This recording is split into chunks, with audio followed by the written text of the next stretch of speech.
Brought to you by TechnoSpark 20 series smartphones.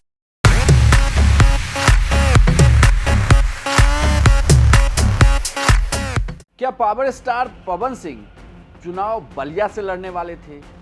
क्या उन्हें आसनसोल से जब टिकट दिया गया तो उसके बाद भी वो बलिया से, यूपी के बलिया से चुनाव लड़ना चाहते थे? इस तरह की तमाम बातें सामने आ रही, लेकिन इन सबसे इतर पवन सिंह ने अपने एक्स हैंडल पर यह पोस्ट किया है कि वो काराकाट की जनता के लिए कुछ भी कर सकते हैं। तो फिर सवाल उठता है कि पवन सिंह काराकाट तो आ गए, लेकिन क्या अपनी बातों पर वो टिके रहेंगे?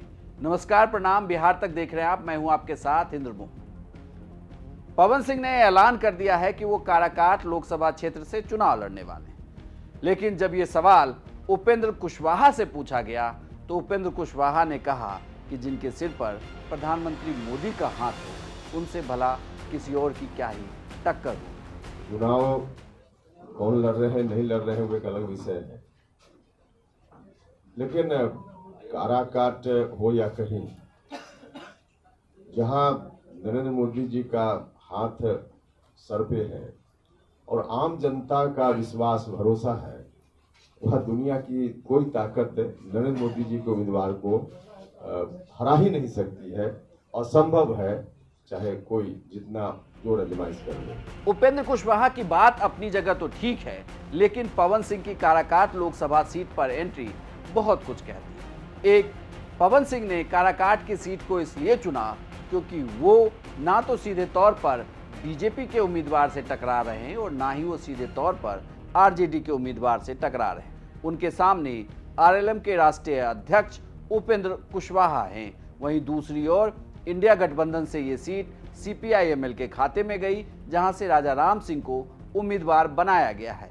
ऐसे में पवन सिंह सीधी टक्कर से तो बच रहे हैं, लेकिन खेल खराब करते हुए वो उपेंद्र कुशवाहा का दिख रहे हैं। भले ही इस सीट पर कहा जा रहा हो कि सबसे ज़्यादा कुशवाहा वोटर हैं, लेकिन इस सीट का गुणागणित ये बताता है कि यहाँ MY समीकरण वर्सेस अन्य जातियाँ गोलबंद होती रही है और इसी का फायदा एनडीए के उम्मीदवारों को मिलता रहा।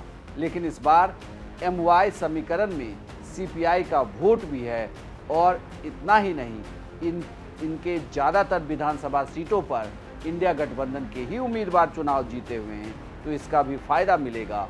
और सबसे बड़ी बात ये कि पवन सिंह अगर एनडीए का वोट काटते हैं, अगर उपेंद्र कुशवाहा के हिस्से का वोट काट जाते हैं, तो दिक्कत जरूर उपेंद्र कुशवाहा को होने वाली है, यानी कि एनडीए गठबंधन को होने वाली है। लेकिन बड़ी बात यह कि यहाँ चुनाव में काफ़ी समय है। ऐसे में बीजेपी के नेता या उपेंद्र कुशवाहा ये जरूर चाहेंगे कि पवन सिंह से जरूर बातचीत की जाए और एनडीए गठबंधन उन्हें इस सीट से चुनाव ना लड़ने के लिए मना ले, क्योंकि अगर वो चुनाव लड़ते हैं फिर मामला फंस जाएगा।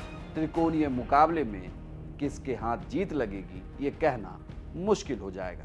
आपको यह जानकारी कैसी लगी हमें कमेंट बॉक्स में लिखकर जरूर बताइएगा और बिहार की तमाम खबरों के लिए आप देखते रहिए सिर्फ बिहार तक।